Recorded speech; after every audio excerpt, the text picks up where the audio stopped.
There are two things that I'm constantly being accused of.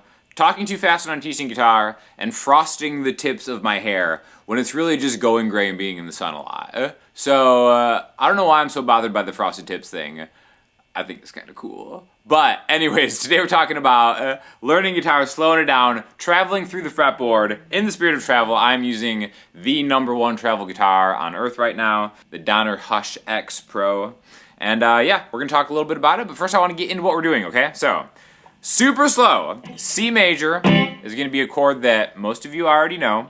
I'm going to actually root what we're doing on the A string, then the D string, then the G string. So basically what we're going to start off by doing is getting your ring finger on the 3rd fret of the A string. There's a C note. And this might seem counterintuitive at first, but I want you to go from here to here. Okay? So the 3rd fret of the A string with your ring finger to the 5th fret of the D string with your pointer finger. Okay? Now you can maybe just think about where you're sliding your ring finger to. I don't want you to leave the fretboard to get to this next spot. I want you to go 3A, slide it. Cool spot to slide it would be the 7th fret of the A string, but it doesn't really matter where you're going with your ring finger. I just want you to start making your way down the fretboard to get to the 5th fret of the D string. Okay, so ring finger to pointer finger. Now again, you could think of this as maybe like an arpeggio where it's like C, E, G, which are the notes that make up a C major chord. Again, when you're playing a chord like this, like 3A, 2D, open G, that's a C, E, G. Your pointer finger on the 1st fret will be another C, and then the open E string would be just another E. But right now we're just going from here to here, okay? Now the reason that we're doing it this way is because I want to get you familiar with playing these 3 notes. A triad would be another way to say a 3-note chord, one at a time. Play these triads in an order that makes sense. It's really going to help your guitar playing and be a movable shape that you can transition to any major chord. Okay? So, we've got 3A to 5D, and then I want your middle finger to go to 9 on the G string, which usually has a dot on the inlay to help you figure it out, okay? But this is going to be the first thing that I want you to practice, okay? You can do this as slow as you want. 1, 2, 3, okay? Now the notes would be C, G, E. So we're kind of playing that chord out of order, but knowing where you're going and kind of giving yourself a touchstone or point just to get to, I think is very important, and using different fingers for each of them. Ring finger, pointer finger, middle finger, okay? Now the reason we're gonna use different fingers, aside from using different strings that we're essentially rooting these shapes on, is because each of these new locations is going to be a spot where you can build a chord or play single notes to kind of maybe do like maybe little inflections and runs, which we're going to talk about near the end. But first, I want to just build these different chord voicings. A voicing is just a different way to play the same chord, right? I say a C major chord. You're probably familiar with this. Maybe you've played it like this, or an A major style chord, A sharp, B, C. These are all movable shapes, right? So what we're going to do is we're going to use these different movable shapes to find those 3-note chords, those triads throughout the fretboard, okay? And then having a system of using one finger to lead the way, I think is the best way to really solidify, okay, I know where I'm starting. Instead of like moving all my fingers at once and then reassembling them in different places, then you're thinking about multiple things at the same time, which I think that's where a lot of people have a little bit of a disconnect doing things.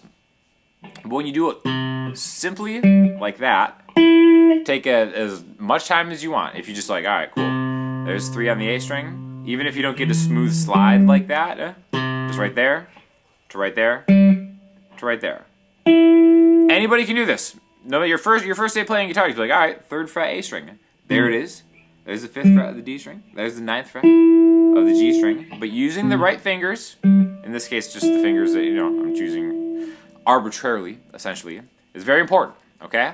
So now that we know this, I want to play the triad in order of the chord voicing. So what I mean by that is we're starting on the A string. So I want to go A, D, G, okay? So I'm just playing a string, I'm going down another string, and then going down another string. Whether you're playing with a pick, whether you're playing it finger style, or whether you're just going down one at a time, doesn't matter. That's not the most important thing. The important thing is seeing in your mind's eye how this is going to relate, okay? So this is going to be the first move that we do, and because we practice going from here to here, we can get that C, E, G. Now I'm going to start making my way to just the 5th fret, D, G, and B string. This is going to be the next C major chord, okay? So C, E, G, slide with your pointer finger, and then the next one is going to be that much easier, okay? So the third chord voicing that we're going to use is going to be this one right here.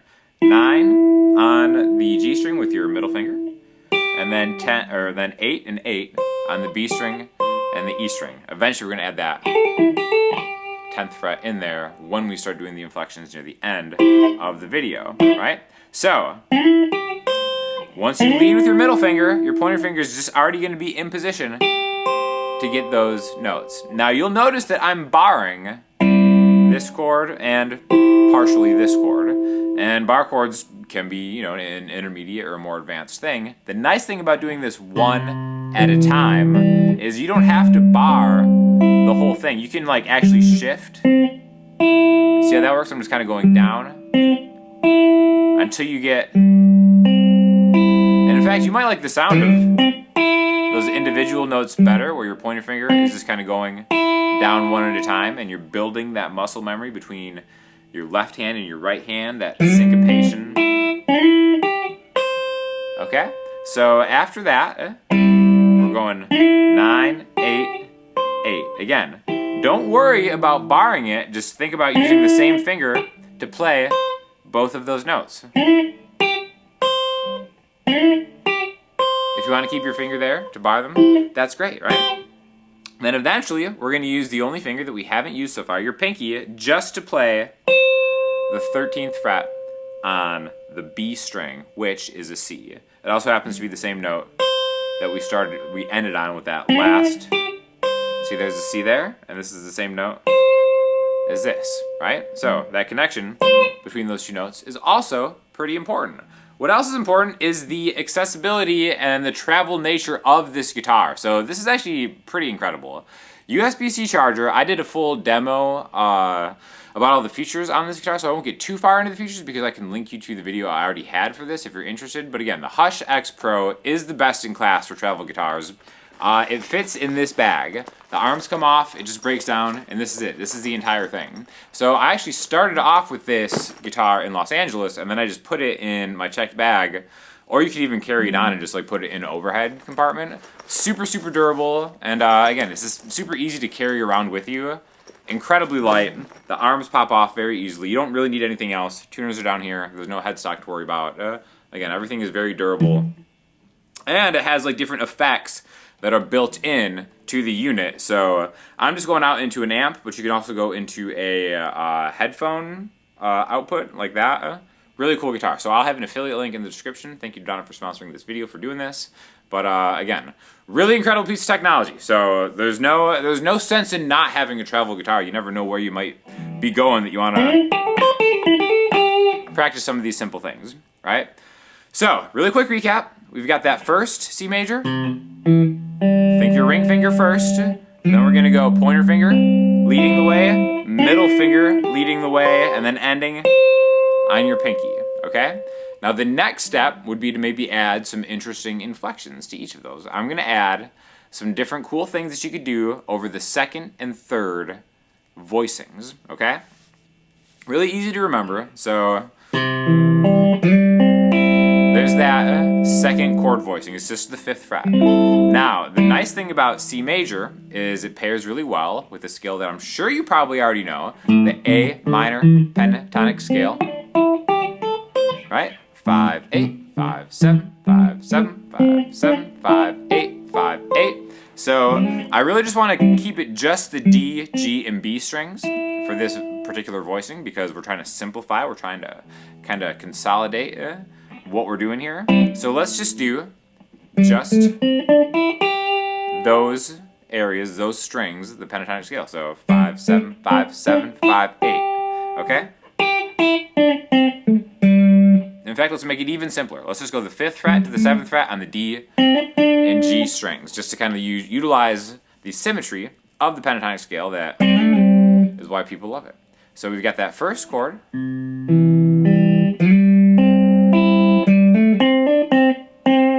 Okay, this is going to be the first exercise. So the little riff I'm doing here is going to be hammer, hammer, back twice. So 5, 7, 5, 7, D then G string, 5G twice, 1, 2, 3, 1, 2, 3, hammer, hammer, back twice. So try to get a vibe.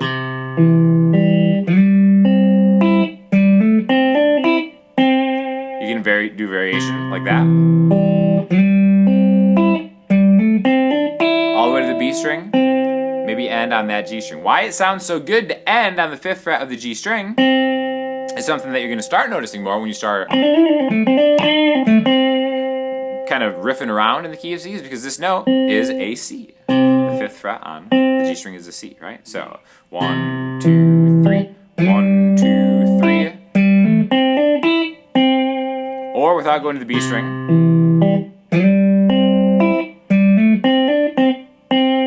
Now, maybe let's end on a different note. Where you end kind of has a lot of importance. So you don't want to end there because it doesn't really close the phrase. But when you go, it closes that phrase, it resolves. So aside from learning different chord voicings, the cool thing about this is you're also learning the kind of hot points within these triads of where that C note is. Again, here, here, here, and here. So we've got 4 different locations of where a C note is, and then you can maybe make that connection in your mind's eye, and then do the same thing for other chords once we eventually start moving out. We can do the same thing with the D major chord. Here's a D, there's a D, there's another D. And then if you want to do that same thing, we could kind of do like a D chord.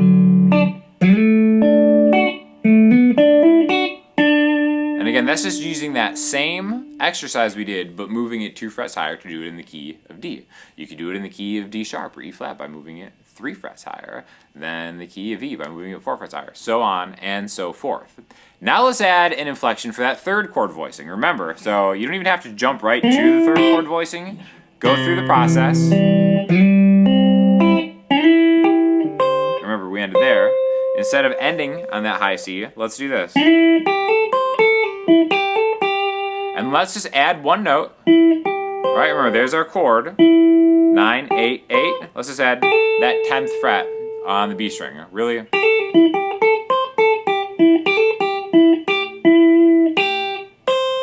You notice it resolves on that C. Now, a really cool thing that you could do with this is maybe skip the B string when you make the chord. So what I mean by that is let's slide here. And now we're going to go G string, high E string, 10th fret on the B string, 8th fret on the B string. Just practice that. Arrive with your middle finger there. And the nice thing about using your middle finger here is it lines up your pointer finger and your ring finger right around it. So your middle finger is kind of anchoring your hand, and then it gets into a form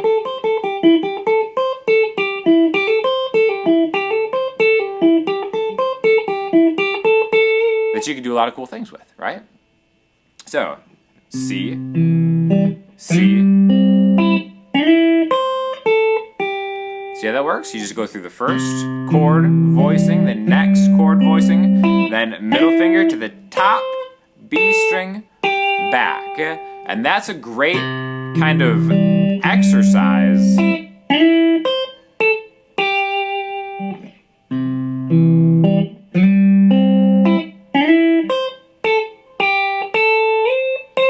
then when you want to finish the phrase or finish the practicing, just go through it as many times as you find interesting. Because again, this is something that's like really, it's almost kind of like a cathartic, peaceful exercise that you can kind of do. And again, if you have a Donner Hush guitar, you can do it from literally anywhere.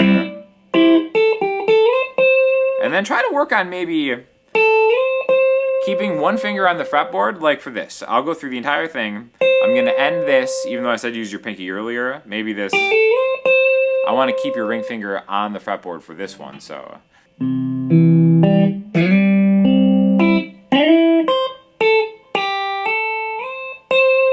So I did that, so I did G, skip the B string, E, 10, 8, 10, all on the B string, and then slide to the 13th fret. Now again, remember, when I'm doing this, pro tip, don't watch your ring finger go from here to here. Otherwise, it's like, all right, where do I stop? You want to just, once you hit that 10th fret, and you know you're there, eyes on the 13th fret, and then your ring finger's always going to grab it. Your brain is going to do the math of where your ring finger needs to get. Keep your ring finger on there, and then maybe get a little vibrato. Ah, what could be better? C. C. Skip it. And again, you can do this in any single key as long as you start going with the A string as your root note. So it'll be A, D, G, then D, G, B, and then if we just go in order, G, B, E, and then end with your ring finger or your pinky if you just want to go like that. You can even go above and beyond this if you want to by adding one more chord voicing, which would be right here. That D major chord voicing, but instead of the 3rd fret here, your ring finger is going to line up with the 13th fret of the B string. And then maybe end with another note in the chord, so a G would be here. So C, C, C, C, and then end on a C note, or a chord. And again, it sounds great. I'm super impressed by how this just sounds just plugged into an amp. I think the last one I did, I used the headphone out for this, but a lot of cool things that you can do. So, you got a lot to practice. I tried to slow that down the best of my ability. I still talk fast. Sorry, not much I can do about that. But, try my best out here. Also, maybe I should just get my tips frosted. Let me know what you think about the speed of this lesson and also the current state of affairs of my hair. And I will take all of the criticism very personally. So thank you for watching the video. Thank you to Donner for sending this over. This is, so look how thin this is. This is crazy how small this is. But yeah, if you guys have any questions or comments, hit me up in the comment section or the website, and I will talk to you all soon.